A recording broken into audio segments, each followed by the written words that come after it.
Saludos a todos, ¿cómo están? Hoy es domingo 21 de junio del año 2020. Continuando con esta serie de videos en los que he estado analizando las cuestiones que me parecen a mí más interesantes que ocurrieron durante el sexenio de José López Portillo, que fue presidente de México entre diciembre de 1976 a noviembre del año de 1982. Entonces, yo les comentaba, bueno, que cuando él fue presidente de México, pues yo tendría entre 13 y 19 años. Entonces, después de haberme mudado ahí por el tiempo, en 1978, acá a la ciudad de Monclova, a donde terminé mi preparatoria en el año de 1980, después me fui a estudiar inglés y después inglés y entré a la universidad en Edimburgo, Texas. Todavía estaba él siendo presidente de México. Entonces, vamos a decir las que encontré yo en Estados Unidos. Primero, la cuestión de la edad. Yo cuando llegué a Estados Unidos tenía 17 años.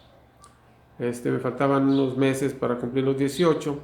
Yo cuando estaba aquí en México ya iba a la discoteca. ¿Se acuerdan que les comenté que al inicio del gobierno de López Portillo es cuando se da esta cuestión de la música disco, que se convierte toda una época de ese tipo de música, en las discotecas y así? Entonces yo en México ya podía acudir, aunque se vendían bebidas, pues uno pues nomás no las compraba y ya, ¿verdad? Pero entonces en Estados Unidos no te dejaban ni siquiera entrar a la discoteca, porque no tenías 18 años. Entonces, las personas menores de 18 años en Estados Unidos sí tienen muchos problemas para tener una diversión sana, ¿verdad? Bueno, entonces yo primero tuve que esperar a que cumplí los 18. Creo que fui a la discoteca ahí algunas 2, 3 veces, porque no sé si antes de entrar Ronald Reagan o algo, aumentan la edad para poder acudir a las discotecas, así, edad, como mayoría de edad, ¿verdad? 19 años. Entonces me movieron la fecha y ya no pude nuevamente acudir a las discotecas, cosas así que llaman la atención en Estados Unidos. Ahora, la cuestión de la drogadicción. Eh, bueno, en la universidad, yo me quedaba en los dormitorios de la universidad. He conocido a algunos amigos, por ejemplo, recuerdo un amigo de Matamoros, que un día me hace un comentario que yo en un inicio no creía, donde me decía que las personas que más consumían drogas eran los atletas. Y las personas que ocupaban normalmente los dormitorios de la universidad, la mayoría de ellos eran los atletas de la universidad, del equipo de béisbol, de básquetbol, de los diferentes, pues sí, equipos de tenis. Había gentes ahí que tenían becas y les daban oportunidad de quedarse en los dormitorios. Entonces con ellos compartíamos ahí los dormitorios de los hombres, con esas personas, y yo al principio no creía que eran los que más consumían drogas, y sí era así. Ahora, la cuestión de la drogadicción no quiere decir que estuvieran tirados en las banquetas o todos drogos, todos junkies, no, pero el consumo de drogas sí estaba muy generalizado. Había muchas personas que consumían drogas, no hasta morirse así de sobredosis, pero sí en sus reuniones, así que hacían sus reuniones a veces ahí en los mismos dormitorios, pues sí, había, había ese consumo. Y otra cosa también, una cuestión así como pues no sé si sea satanismo, brujería, pero algunos de ellos, inclusive recuerdo yo haber escuchado a algunos que habían estado en una reunión y habían estado haciendo algún tipo de conjuros así. Y alguno mencionó que a veces ya las ceremonias, yo no acudí nunca a una cosa así, pero en ese tiempo, me estaba hablando de 1980, 1982, que fue cuando me tocó a mí estar en la universidad allá, sí, se daban esas circunstancias. Algunas personas me tocó alguna vez acudir a un departamento que ocupaban algunas personas que conocía, y al acudir al departamento, de repente uno de los que vivían ahí pues salió a la sala y abrió, sacó su churro y ahí se lo fumó sin ningún tipo de rubor, ¿verdad? Entonces, situaciones así que me tocó vivir. Yo posteriormente, en el año 2003, recientemente, me tocó volver a estar en Estados Unidos, trabajando ahí un año. Y una de mis cuestiones que me llamaba la atención, o que me causaba cierto tipo de alerta, era cómo estaría esa cuestión de la drogadicción. Pues estamos hablando de 1980, casi 20 años posteriores. Yo pensé que esto iba a estar eh, pues mucho peor, ¿verdad? Entonces, pero no, realmente, aparentemente, sí pudieron ellos controlar todo este tipo de problema de salud, cuando menos de que no creciera más allá de que se saliera de control, ¿verdad? Entonces, situación así. Hay una cosa que me tocó también, eh, pues así vivir, fue, normalmente hubo cierto tipo de anuncios, pues de noticias muy relevantes que se daban los lunes, durante el partido de fútbol americano. Entonces hubo uno ahí que fue el asesinato de John Lennon, uno de los integrantes de los Beatles. Yo había escuchado hablar de los Beatles, pero yo no sabía ni el nombre de sus integrantes, nomás así de la agrupación, los Beatles, no sabía quiénes eran los integrantes, los del cuarteto.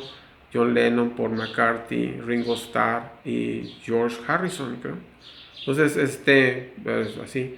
Entonces, de repente esta noticia a una persona conocida ahí en los dormitorios pues decía que era su máximo ídolo. Por cierto, un año antes de que asesinaran a John Lennon, un lunes de 1980, diciembre, había estado sacando un disco que fue muy exitoso, donde vienen canciones como Imagine, así.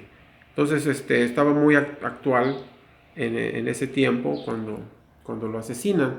A mí me toca que una persona, un chavo de origen cubano, que era jugador de golf ahí en la universidad, tenía una colección de discos de los Beatles y me los prestó. Me acuerdo yo que me pasé toda la noche escuchándolos. Nunca había escuchado yo a ese grupo, su música pues realmente muy interesante y sus letras. Me tocó oír prácticamente todos los discos que él tenía la colección, ¿verdad? Y me la pasé toda la noche escuchando a los Beatles. Yo pensaba que nadie me escuchaba y después al día siguiente me dijo, oye, pues casi no nos dejabas dormir escuchando a los Beatles, ¿verdad?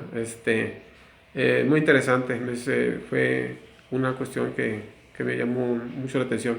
Después ocurrió esta situación, prácticamente un año después, también un lunes, es donde dan la noticia del surgimiento del herpes, que es una enfermedad sexual contagiosa, que es incurable.